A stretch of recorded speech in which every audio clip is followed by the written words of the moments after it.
கலையாத கல்வியும் குறையாத வயதும் ஓர் கபடு வாராத நட்பும் கன்றாத வளமையும் குன்றாத இளமையும் கழுபிணியிலாத உடலும் தலியாத மனமும் அன்பு அகலாத மனைவியும்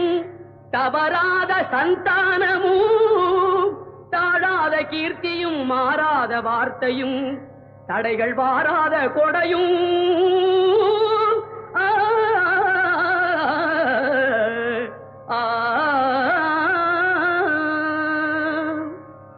தொலையாத நிதியமும் கோணாத கோலும் ஒரு துன்பமில்லாத வாழ்வும் குய்யனின் பாதத்தில் அன்பும்